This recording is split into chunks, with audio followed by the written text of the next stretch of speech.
오늘의 제목은 왜 슬픔이 웃음보다 나을까라는 제목으로 함께 하나님의 말씀을 나누도록 하겠습니다. 전도서 7장 1절부터 7절의 말씀입니다. 구약성경 954쪽입니다. 전도서 7장 1절부터 7절 말씀 우리 한 목소리로 봉독합니다. 시작. 좋은 이름이 좋은 기름보다 낫고 죽는 날이 출생하는 날보다 나으며 초상집에 가는 것이 잔치집에 가는 것보다 나으니 모든 사람의 끝이 이와 같이 됨이라. 산자는 이것을 그의 마음에 들지어다. 슬픔이 웃음보다 나음은 얼굴에 근심하는 것이 마음에 유익하기 때문이라. 지혜자의 마음은 초상집에 있으되 우매한 자의 마음은 혼인집에 있느니라. 지혜로운 사람의 책망을 듣는 것이 우매한 자들의 노래를 듣는 것보다 나으니라. 우매한 자들의 웃음소리는 솔 밑에서 가시나무가 타는 소리 같으니 이것도 헛되니라. 탐욕이 지혜자를 우매하게 하고 뇌물이 사람의 명철을 망하게 하느니라. 아멘. 우리 함께 기도하겠습니다. 하나님 아버지, 우리가 전도서를 한 절 한 절 읽고 그 말씀을 함께 나누는 시간입니다. 벌써 전도서를 시작한 지 20번째 시간을 맞이해서 오늘도 우리에게 귀한 말씀을 허락해 주심에 감사를 드립니다. 우리가 이 말씀을 통해서 전도자가 우리에게 말씀하는 그 의미를 잘 이해할 수 있도록 도와주시고 그 말씀을 우리의 삶에 잘 적용하며 지혜롭게 살아가는 우리 모두가 되어질 수 있도록 인도하여 주시옵소서. 오늘도 이 말씀을 통해서 우리의 마음이 새로워지게 하시고 또 우리가 미처 알지 못했던 그런 인생의 수업을 잘 받을 수 있도록 인도하여 주옵소서.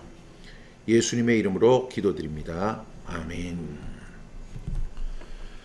오늘은 왜 슬픔이 웃음보다 나을까? 전도서 7장 1절부터 7절의 말씀으로 우리가 함께 말씀을 나누려고 합니다.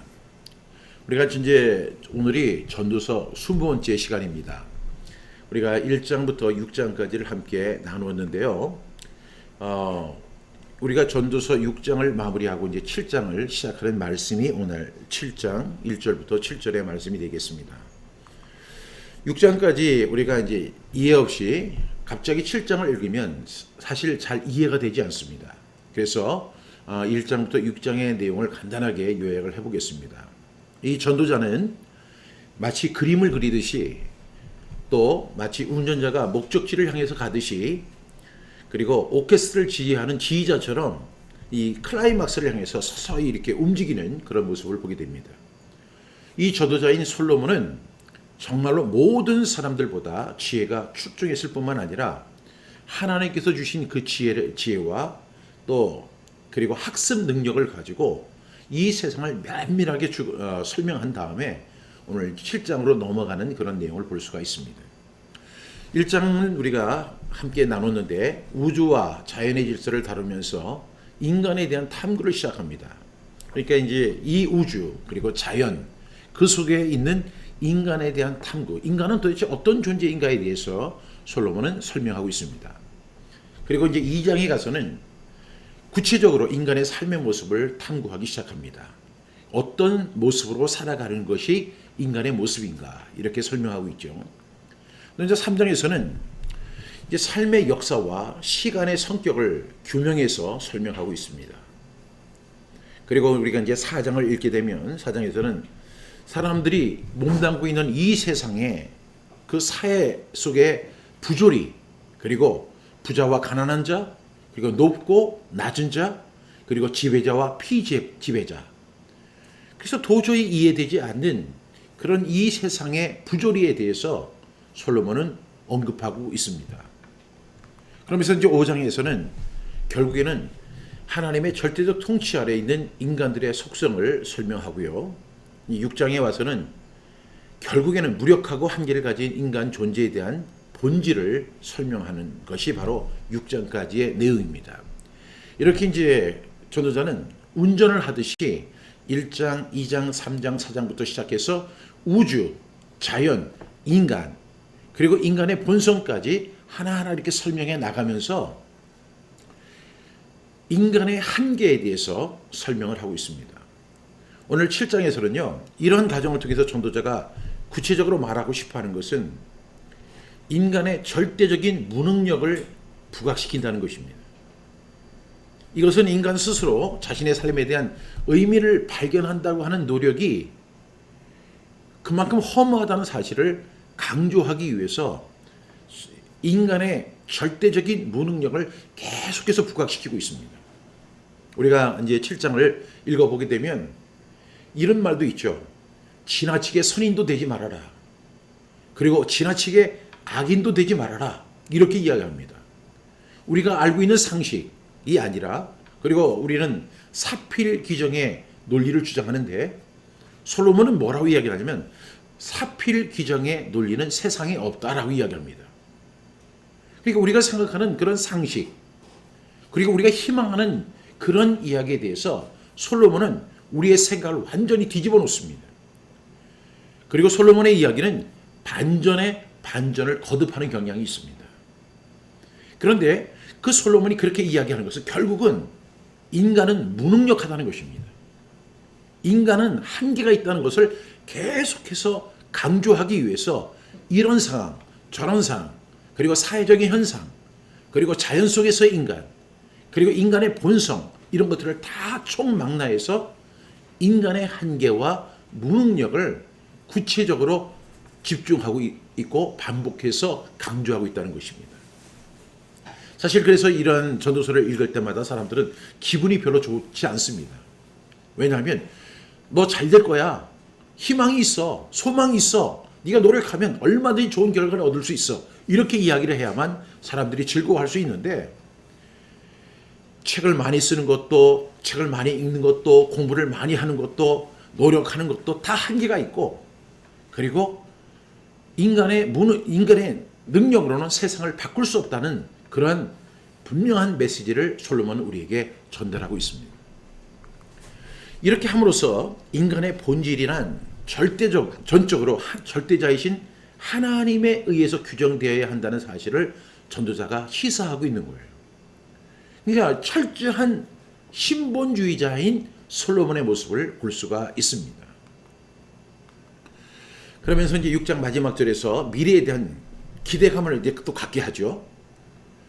뭐 인간에 대한 무능력과 한계에 대해서 쭉 설명을 하다가 6장 마지막 절에서는 또 미래에 대한 기대감을 가지게 합니다. 우리 마지막 절 한번 볼까요? 6장 12절 시작. 헛된 생명의 모든 날을 그림자같이 보내는 일평생에 사람에게 무엇이 낙인지를 누가 알며 그 후에 해 아래서 무슨 일이 있을 것을 누가 능히 그에게 고하리요. 이렇게 이야기합니다. 이렇게 하면서 전도서는 6장으로 이렇게 6장을 마감하죠. 그러면서 7장을 통해서 역사의 종국에는 무언가 대반전이 있을 거라는 기대감을 고조시키는 내용이 오늘 7장부터 전개되고 있습니다. 그래서 오늘은 전도서 7장 1절부터 7절 말씀을 통해서 왜 슬픔이 웃음보다 나을까? 우리는 웃음을 더 좋아합니다. 웃음이 더 슬픔보다 좋은 거라고 생각하는데 솔로몬은 반대로 이야기하죠. 슬픔이 웃음보다 나을까? 이 말씀을 가지고 함께 나누도록 하겠습니다. 먼저 1절 말씀 우리 함께 보겠습니다. 시작. 좋은 이름이 좋은 기름보다 낫고 죽는 날이 출생하는 날보다 나으며. 여러분, 좋은 이름이 좋은 기름보다 낫다. 여기는 조금 우리가 이해가 되죠. 그런데 그 다음에 나오는 말씀이, 이어지는 말씀이 죽는 날이 출생하는 것보다 낫다라고 이야기합니다. 아니, 이 세상에 태어난 것을 많은 사람들이 좋아하고 기뻐하고 Happy birthday to you 하면서 뭐 그 사람을 축복합니다. 네가 이 세상에 나온 건 축복이야. 너는 정말로 이 세상에 사랑받기 위해서 온 거야. 뭐 온갖 그 출생을 축복하잖아요. 아기가 이 세상에 왔다는 그 자체를 우리는 축복이라고 여깁니다. 그런데 솔로몬은 그렇게 이야기하지 않습니다. 죽는 날이 출생하는 날보다 낫다라고 이야기합니다. 여러분 이해가 되세요? 사람들이 생각지도 못한 논리를 제시하죠. 좋은 이름이 좋은 기름보다 낫다. 그 다음에 죽는 날이 출생하는 날보다 낫다. 제가 지금 여러분에게 이렇게 나누는 이 말씀은 성경 밖의 이야기가 아니라 성경 속의 이야기고 이 하나님의 감동으로 만들어진 말씀입니다. 좋은 이름이 좋은 기름보다 낫다. 죽는 날이 출생하는 날보다 낫다. 여러분 여기서 아멘이 잘 안 나오잖아요.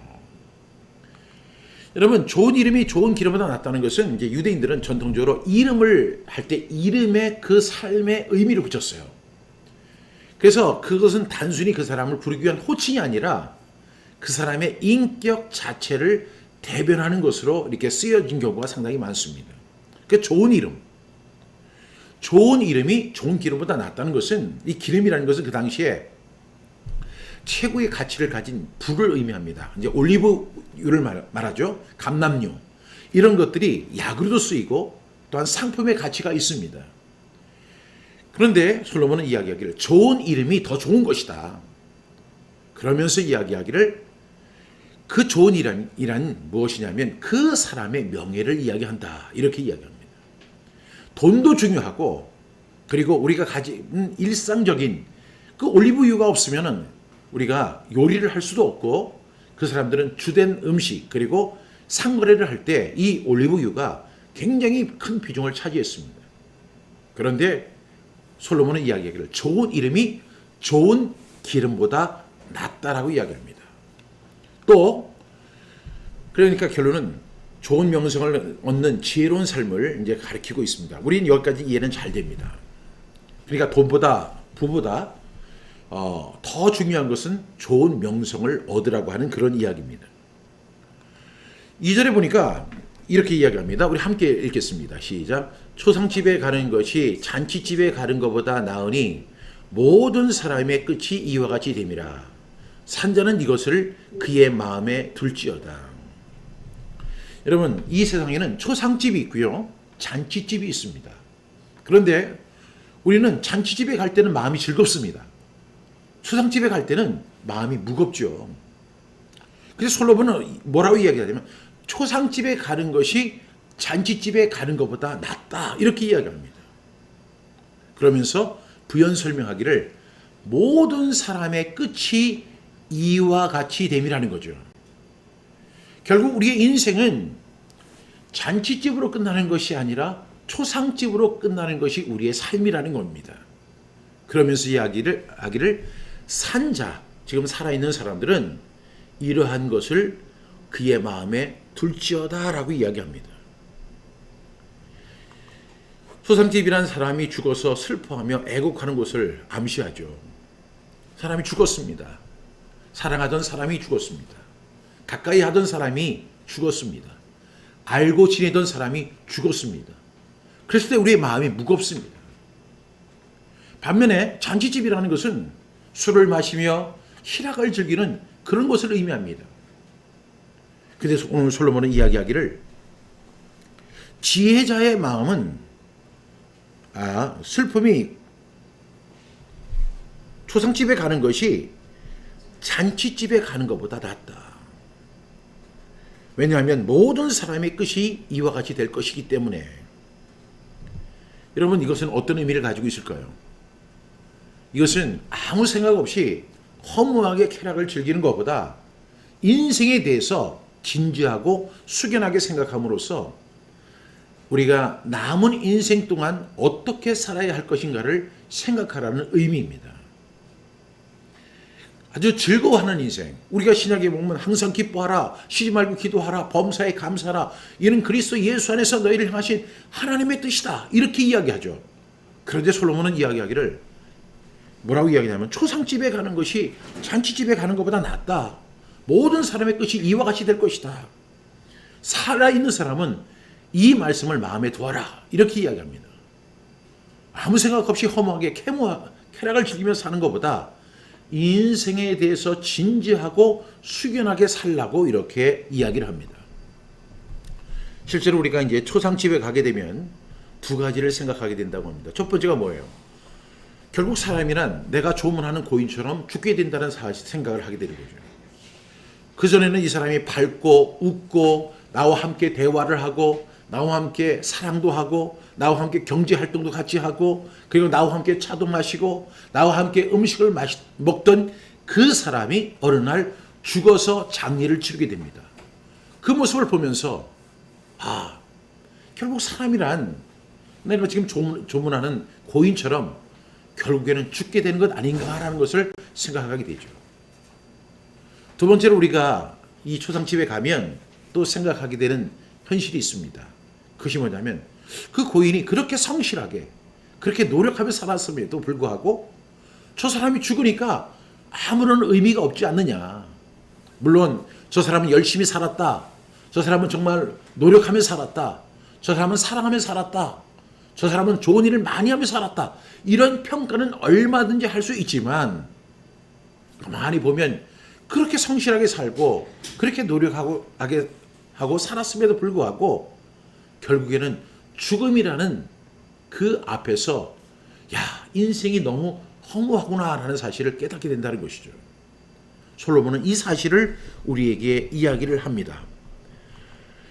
결국 인생을 진지하고 숙연하게 생각을 하라는 거예요. 그러면서 유익하고 보람된 삶을 다시 생각해 보라는 의미에서 2절 말씀을 하고 있습니다. 이제 3절 넘어가겠습니다. 우리 3절 함께 읽겠습니다. 시작.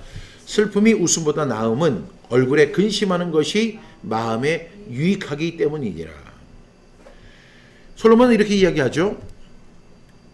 죽는 날이 출생하는 것보다 낫다. 그리고 초상집에 가는 것이 잔치집에 가는 것보다 낫다. 이렇게 이야기를 하면서 3절에 와서는 이렇게 이야기합니다. 슬픔이 웃음보다 낫다. 이렇게 이야기합니다. 이것을 날까라고 이렇게 가정적으로 이야기하는 게 아니라 단연코 이야기를 하죠. 슬픔이 웃음보다 낫다. 그 이유는 얼굴에 근심하는 것이 마음에 유익하기 때문이다. 그러니까 웃고 살라는 것이 아니라 그 얼굴에 근심 어린 표정을 지으며 살라는 거예요. 그래서 사람들이 이 전도서 7장을 갖다가 항의할 때마다 마음이 무거워지는 것을 느끼는 거죠. 웃으십시오. 행복해 하십시오. 기뻐하십시오. 즐기십시오. 그리고 소망을 가지십시오. 희망을 가지십시오. 여러분 노력하면 됩니다. 그리고 여러분 절대로 낙심하지 마십시오. 이렇게 이야기를 해야 되는 거잖아요. 그런데 지금은 슬픔이 웃음보다 낫다. 그 이유는 얼굴에 근심하는 그것이 마음에는 유익하기 때문이다 라고 이야기합니다. 도대체 마음에 유익하다는 것이 도대체 어떤 의미가 있을까요? 그런데 여기서 슬픔이란 단순히 고난이나 손해 등으로 일어나는 슬픔이기보다는 오늘 2절에 암시된 내용, 초상집에 가는 것이 잔치집에 가는 것보다 낫다. 여러분 초상집에 가가지고 하하하 이렇게 막 웃는 사람들 없잖아요. 이 속에서는 설령 슬프지 않다 하더라도 숙연한 표정을 짓습니다. 초상집에 가면 마치 근심 어린 표정을 짓습니다. 특히 유가족들에게 인사할 때는 얼마나 마음의 상심이 크십니까? 뭐 이렇게 이야기할 때 그 얼굴에 그 슬픔 어린 근심 어린 그런 모습으로 이야기를 하는 것이 우리들의 모습입니다. 2절에 암시된 내용같이 죽음 그대로란 애고를 보고서 느껴지는 숙연한 그런 슬픔을 말하는 거예요. 그러니까 2절에서 초상집에 가는 것이 잔치집에 가는 것보다 나으니 이렇게 이야기하면서 그런 사실을 마음에 두라. 3절에 슬픔이 웃음보다 나음은 얼굴에 근심하는 것이 마음에 유익하기 때문이다. 이렇게 이야기합니다.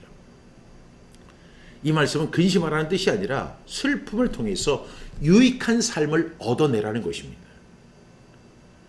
삶의 궁극적인 의미를 상고해서 더욱 진지하고 보람된 삶을 결단하기 위해서는 우리가 인생을 어떻게 하냐면 이 슬픔을 통해서 진지한 삶의 자세를 통해서 유익한 삶을 얻어내라고 이야기하는 것입니다. 여러분 우리가 잔치집에 가면은 사실 별 생각 안 해요. 그러나 초상집에 가면 특히 내가 아끼던 사람, 내가 잘 알던 사람, 그리고 나와 관계했던 사람이 갑자기 죽어서 장례를 치르게 될 때 우리는 수많은 생각을 하게 됩니다. 저 사람과 함께 차를 마시던 일, 저 사람과 함께 대화를 했던 일, 그리고 저 사람과 함께 웃고 그리고 어떤 같이 사업을 했던 일, 이런 일들이 하나하나 다 주마등처럼 이게 느껴지면서 여러 가지 생각을 하는 거예요. 그러나 잔치집에서는 생각할 것이 없습니다. 우리가 그러한 생각들을 하면서 결국에는 무엇을 얻느냐면 그 슬픔을 통해서, 근심 어린 그 태도를 통해서 우리가 어떻게 살 것인가, 어떤 유익한 삶이 중요한 것인가를 생각해 보라고 솔로몬은 이야기하고 있습니다. 그 삶의 궁극적 의미를 이제 상고하면서 더욱 진지하고 보람된 삶을 살기 위해서 초상집에 가는 것이 잔치집에 가는 것보다 낫다. 그러면서 슬픔이 웃음보다 낫다. 이렇게 이야기하고 있습니다. 4절 말씀으로 가겠습니다. 우리 함께 읽겠습니다. 시작.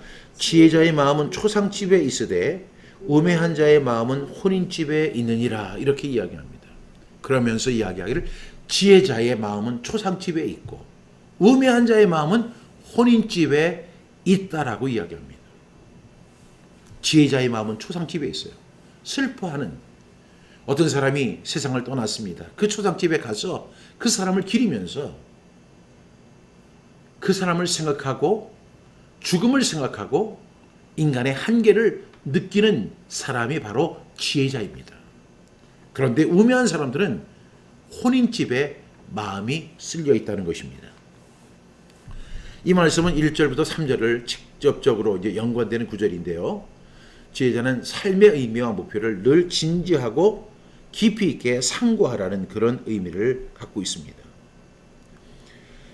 우리는 인생의 비극을 내가 직접 겪는 것보다 다른 사람이 죽은 인생의 비극을 통해서 우리의 삶을 돌아보라는 거예요. 우리의 삶을. 그래서 전도자는 우리에게 이렇게 극단적으로 이야기합니다. 초상집보다 잔치집. 잔치집보다는 초상집을 가야 되고 웃음보다는 슬픔이 낫고 지혜자의 마음은 초상집에 있고 우매한 자의 마음은 잔치집에 있다는 거예요. 인생을 어떻게 살아갈 것인지 진지하고 고민스럽게 생각하라는 것입니다. 그런데 우매한 사람의 마음은 혼인집에 있다라고 솔로몬은 이야기하죠. 혼인집이란 결혼잔치를 의미하는 집을 말합니다. 여러분, 우리가 이 결혼식에 갔을 때는요, 저도 결혼식에 여러 번 참여를 하고 주례도 해본 적이 있지만 우리가 이제 이 결혼을 할 때는 항상 행복만을 생각해요. 좋은 일만 있을 것을 생각합니다. 그리고 이 부부의 사랑이 정말로 영원할 것이라고 축복도 해줍니다. 그래서 우리가 늘 하는 이야기가 있죠. 검은 머리 팥불이 될 때까지, 팥불이 뭐예요? 하얗게 이제 세워져 가지고 보잘것없는 그런 늙고 그때까지 그 사랑이 끊이지 않기를 축복해 줍니다. 여러분, 이 혼인집에서는 절망이라는 것이 없습니다. 거기는 오직 소망이 있고 사랑만이 있고 그리고 행복만이 영원할 것이라는 기대감이 있습니다.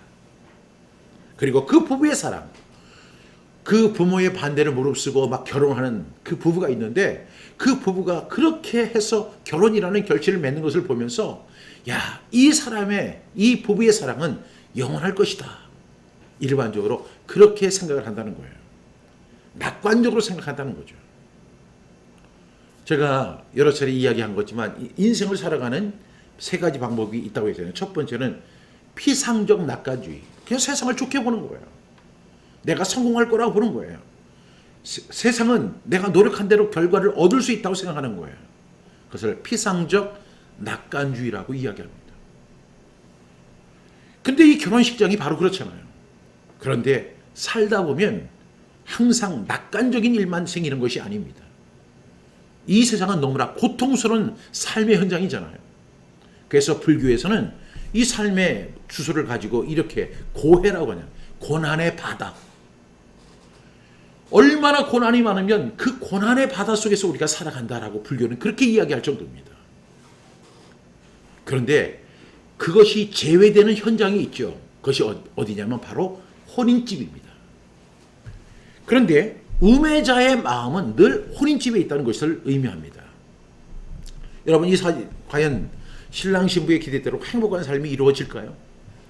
여러분 한번 이 사진 한번 보세요. 이 사진을 보게 되면 지금 이렇게 서로 결혼 반지를 끼고 손가락을 잡고 그 사랑이 영원할 것처럼 이렇게 기대하는 그런 모습들이 있습니다.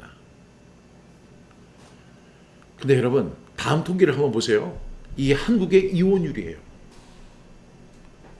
미성년자 자녀가 있는 사람들은 44.2%가 이혼을 하고 미성년 자녀가 없는 사람들은 50%가 넘게 이혼하는 것이 한국의 현실이에요. 이 사람들이 늘 결혼할 때 이야기했던 내용이 있잖아요. 검은 머리 팥불이 될 때까지, 그리고 영원히 사랑해, 죽을 때까지 너를 사랑해, 뭐 이렇게 하면서 서로 사랑의 링을 끼워주고 이렇게 했는데, 여러분, 결혼이라고 하는 현장이 그렇게 만만한 것이 아님을 우리는 삶의 현장을 통해서 바라볼 수 있는 거예요. 그래서 솔로몬은 이야기합니다. 지혜자의 마음은 초상집에 있고 우매한 자의 마음은 혼인집에 있다는 것입니다. 이 결혼과 행복을 목적으로 시작하지만 결혼은 행복을 목적으로 하는 거예요. 이 세상에 결혼을 하는 사람이 불행을 목적으로 하는 사람은 아무도 없습니다. 그런데 행복을 목적으로 결혼을 하지만 결과가 좋지 않습니다. 마찬가지로 인생이란 언제나 우리가 행복을 꿈꿉니다. 그리고 우리는 언제나 성공을 꿈꿉니다. 그리고 내가 하면 될 것이라고 하는 그런 기대감을 갖고 있습니다. 근데 그것도요, 젊었을 때는 그것이 더 큰 것 같아요. 근데 나이를 어느 정도 먹다 보니까 이제는 점점 그런 자신감이 약해지는 것이 사실인 것 같아요. 어쨌든 간에 사람은 결혼을 행복을 목적으로 결혼하는 것처럼 우리 인생은 언제나 행복을 꿈꾸고 성공을 꿈꾸고 내가 하면 될 것이다. 우리는 정치를 하는 사람들도 투표를 하는 사람들도 다 그렇게 생각을 합니다. 그런데 솔로몬이 언급한 내용은 뭐냐면 인생은 오히려 자기가 원하는 방향으로 가는 것이 아니라 역방향으로 간다는 것을 솔로몬은 이야기하고 있어요. 행복을 꿈꾸고 성공을 꿈꾸고 자기의 소원을 이야기하지만 사실은 그렇게 되는 것보다 그렇지 않은 경우가 많다는 사실을 솔로몬은 우리에게 이야기하고 있는 것입니다.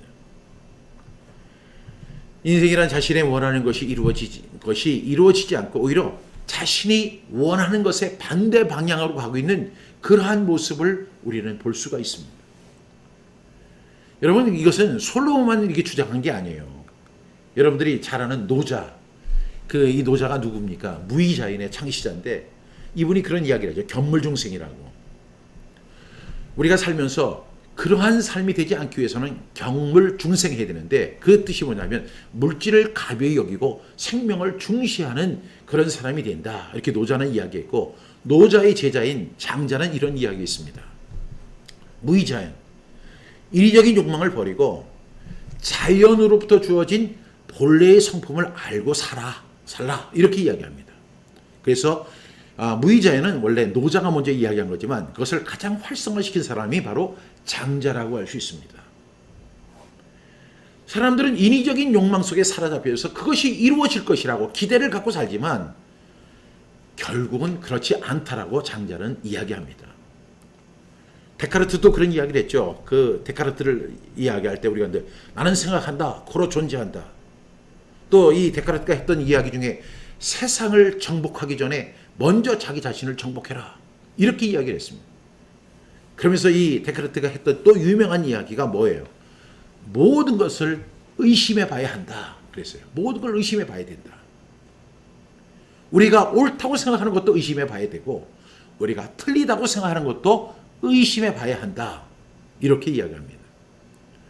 그래서 이 사람을 실존주의 철학자라고 이야기합니다. 우리 이제 5절로 가겠습니다. 우리 함께 읽겠습니다. 시작. 지혜로운 사람의 책망을 듣는 것이 우매한 자들의 노래를 듣는 것보다 나으니라. 이렇게 이야기합니다. 5절에 지혜로운 사람의 책망을 듣는 것이 우매한 자들의 노래를 듣는 것보다 낫다. 그런데 이 영어에서는 It is better to hear the wise man rebuke than to listen to the song of fools. 그러니까 그 밑에 해석이 있죠. 어리석은 사람에게 찬양을 받는 것보다 지혜로운 사람에게 꾸지람을 듣는 것이 낫다라고 이야기합니다. 솔로몬은 오늘 항상 이렇게 비교해서 이야기하죠. 지혜로운 사람의 책망, 우매한 자들의 노래. 무엇이 더 나은가? 제가 설교를 하고 나면 어떤 분이 저한테 와서 목사님 오늘 설교 정말 잘하셨어요. 정말로 설교에 은혜 많이 받았습니다. 역시 목사님은 설교를 잘하세요. 뭐 이렇게 얘기하면 갑자기 제가 기분이 엄청 좋아집니다. 근데 어떤 사람이 오늘 그 표정이 별로 안 좋아요. 그러면 내가 이렇게 열심히 설교했는데 왜 저 사람은 표정이 안 좋을까? 이렇게 생각하는 거죠. 사람은 우매한 자들의 노래를 듣는 걸 굉장히 좋아합니다. 그 어리석은 사람들에게 찬양을 듣는 거. 역시 잘하세요. 정말로 당신은 대단합니다. 당신은 능력자입니다. 당신은 훌륭한 사람입니다. 뭐 이런 이야기를 들을 때 우리는 이게 뽕이 막 생깁니다. 그걸 좋아하지 말고 지혜로운 사람에게 책망을 듣는 것이 낫다라고 이야기합니다. 여러분 책망을 듣는 게 좋아요? 노래를 듣는 게 좋아요? 저는 노래를 듣는 것이 훨씬 좋습니다. 다른 사람들이 나를 인정해주고 격려하는 말을 듣고 나 이런 거 훨씬 좋아합니다. 여러분은 어떠세요? 그런데 솔로몬은 그렇지 않다라고 이야기합니다. 책망이 더 낫다 이렇게 설명하고 있습니다. 이것을 우리가 이제 원어로 제가 이렇게 해석을 해보니까 어리석은 사람에게 현실에 눈을 감게 하는 좋은 소리를 듣는 것보다 지혜로운 사람으로부터 현실을 직시하게 하는 책망을 받는 것이 훨씬 낫다는 것입니다. 이 말씀을 우리가 원어로 보면 이런 뜻입니다. 어리석은 사람에게 현실에 눈을 감게 하는 좋은 소리를 듣는 것보다 현실에 눈을 뜨라는 거죠. 그리고 현실을 직시하게 하는 그런 책망을 받는 것이 훨씬 낫다라고 솔로몬은 이야기합니다. 여러분 한번 선택해 보세요. 지혜로운 사람에게 책망을 들을 것입니까? 아니면 어리석은 사람들로부터 찬양을 받을 것입니까? 우리는 어리석은 사람들, 우리를 갖다 막 칭찬하고 뭐 이 어깨에 뽕이 들어가도록 막 격려해 주는 사람들을 보면 그런 사람이 좋은 것 같아요. 근데 제가 늘 하는 이야기는 양약은 고구이나 이어병이고 좋은 약은 입에서나 오면은 이렇고 충언은 고의이나 이어행이라. 좋은 말은 귀에는 거슬리나 행동에는 이롭다라고 하는 그런 내용의 말씀과 일맥상통하는 내용이라고 생각합니다. 우리는 다른 사람들로부터 인정을 넘어서 찬양받는 것을 좋아하다가 망하게 된다는 것을 지금 솔로몬은 경계하고 있습니다. 이제 6절로 갑니다. 시작. 우매한 자들의 웃음소리는 솔밑에서 가시나무가 타는 소리 같으니 이것도 헛되니라. 여러분 지금 그 5절에서 이야기하죠. 지혜로운 사람의 책망을 듣는 것이 우매한 자들의 소리를 듣는 것보다 낫다라고 했는데 그러면서 6절로 이어지면서 그 우매한 자들의 웃음소리, 그 찬양하고 그 사람을 갖다가 노래해주고 그 사람을 격려해주는 그런 이야기는 마치 뭐와 같냐면 솥 밑에서 가시나무가 타는 소리 같다. 여러분 예전에 전부 다 우리가 지금 뭐 가스레인지나 뭐 이렇게 인버터 같은 걸 이렇게 사용하지만 예전에 다 나무를 뗐잖아요. 근데 가시나무의 특징이 있어요. 가시나무를 이렇게 떼면 타다닥 막 소리가 납니다. 그런데 순식간에 타버려요. 그 음해자들이 막 찬양하고 격려하고 하는 이야기는 마치 손 밑에서 가시나무가 타는 소리와 같다. 그러면서 이것도 헛되다라고 이야기합니다. 그럼 우리는 왜 다른 사람부터 인정을 넘어서 찬양을 받는 것만을 좋아하다가 망하게 된다고 할까요? 가시나무는 쉽고 빠르게 그리고 요란한 소리를 내며 하지만 이내 사라져 버리는 것처럼 어리석은 사람의 찬양은 아무런 의미가 없는 헛소리라는 그런 이야기를 솔로몬은 하고 있는 것입니다. 우리 이제 7절로 가겠습니다. 7절 우리 함께 읽습니다. 시작. 탐욕이 지혜자를 우매하게 하고 뇌물이 사람의 명철을 망하게 하느니라. 새 번역에는 이렇게 번역이 되어 있습니다. 탐욕은 지혜로운 사람을 어리석게 만들고 뇌물은 지혜로운 사람의 마음을 병들게 한다라고 이야기합니다. 이것이 오늘 마지막 절의 말씀입니다. 여러분 지금까지 이 솔로몬은 뭐에 대해서 이야기를 했어요? 지혜에 대해서 이야기했어요. 삶의 의미를 아주 성찰하면서 그러면서 인생을 진지하게 살라고 이야기를 합니다. 그러면서 항상 지혜자가 음해자와 함께 있다는 것을 이야기합니다. 어떤 사람은 음해자, 어떤 사람은 지혜자가 있다는 거예요. 그런데 7절에 와서는 갑자기 그 지혜자도 솔로몬은 지적합니다. 지혜자와 지혜를 무척 중요하게 여기는 듯 하다가 갑자기 여기서 상황을 반전시킵니다. 그렇죠? 보세요. 그러면 지혜자도 한 방에 훅 간다는 것인데요. 무엇 앞에서 지혜자도 한 방에 훅 갈까요? 바로 탐욕과 뇌물 앞에서 지혜자도 한 방에 훅 갈 수 있다는 사실을 이야기합니다. 여러분, 현실 세계에서 지혜는요, 권력에 아부하는 정도에 불과하다는 거예요. 즉 지혜조차도 돈 앞에서는 약한 성질을 가지고 있다라고 이야기합니다. 그러면서 이야기하기를 지혜자라 할지라도 돈 앞에서는 가는 길도 바꾸고 만다는 것이 이 돈의 능력이라는 거예요. 그래서 그 탐욕과 뇌물을 조심하라 이렇게 이야기합니다. 여러분, 우리가 사는 일상 속에서도 특히 정치 세계에서 흔히 일어나는 일이 바로 그런 일들입니다. 어떤 사람을 갖다가 막 특정인을 가혹하게 비판했던 그 사람이 이제 권력을 가지고 그 사람이 능력을 갖게 되니까, 그리고 그 사람이 정말로 권세를 갖게 되니까 그 앞에서 탐욕 때문에 그 사람의 호위무사가 되는 경우가 상당히 많이 있습니다. 여기서 지혜자라고 하는 사람은 정말로 탁월한 사람, 그리고 음해자에 비해서 월등한 사람이라고 생각하지만 그 지혜로운 사람조차도, 그 지혜자도 결국에는 탐욕과 뇌물 때문에 망하게 될 수 있다라는 사실을 반전으로 이렇게 이야기를 합니다. 마음에 과다한 욕심이 있기 때문에 뇌물의 달콤한 유혹을 이길 수가 없다는 것을 솔로몬은 이야기합니다. 그래서 결국에는 사람들이 뇌물을 받아서 챙기게 된다는 것입니다. 사람들이요, 뇌물 엄청 좋아합니다. 여러분, 뉴스를 한번 보세요. 그 뇌물을 받다가 그 뇌물 때문에 패가 망신하는 사람들이 엄청 많습니다. 그런 모습을 보면서 야, 저 사람은 뇌물 받다가 그 얼마 되지도 않는 그 뇌물 받다가 인생을 종쳐버렸는데 우리는 그렇게 되지 말아야 되겠다라고 생각하지만 그 사람 역시 뇌물의 유혹에서 벗어날 수 없는 것이 인간의 현 주소라는 사실을 솔로몬은 이야기하고 있습니다. 그래서 이렇게 이야기하죠. 탐욕이 지혜자를 음해하게 하고 그 지혜자조차도 탐욕이 그 지혜자를 망하게 한다는 것입니다. 그리고 뇌물이 그 사람의 명철, 지혜자가 가진 그 명철을 어떻게 한다고요? 망하게 한다는 거예요.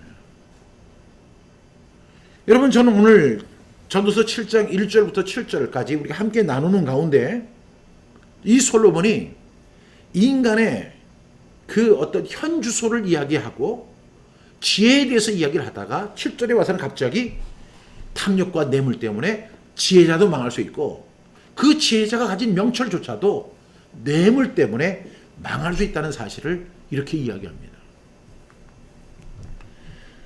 여러분, 사회적으로 볼 때도 뇌물로 인해서 공직자나 정치가나 의인들이 지위를 벗거나 망하게 되는 경우가 상당히 많습니다. 이것은요, 하루 이틀의 역사가 아닙니다. 그래서 어떤 역사학자는 그렇게 이야기합니다. 인간의 역사는 뇌물의 역사이다.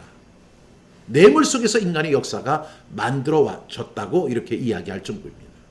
그런 뇌물을 보면서 나는 뇌물 때문에 망하는 사람이 되지 말아야 되겠다라고 생각하지만 그 뇌물 앞에서 여지없이 무너져가는 것이 심지어는 지혜자도 그렇게 된다는 사실을 이야기하고 있습니다.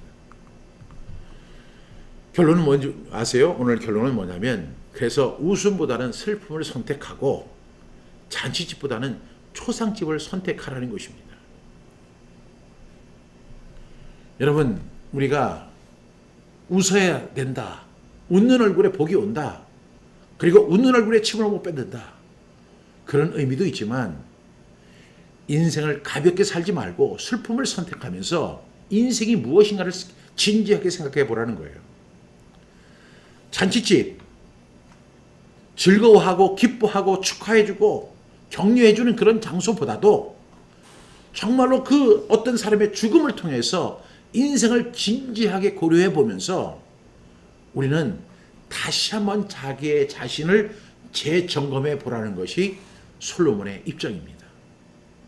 저는 사실 전도서 7장을 쭉 읽어가면서 여러 번 읽어가면서도 정말로 솔로몬의 그 속을 다 모르겠더라고요.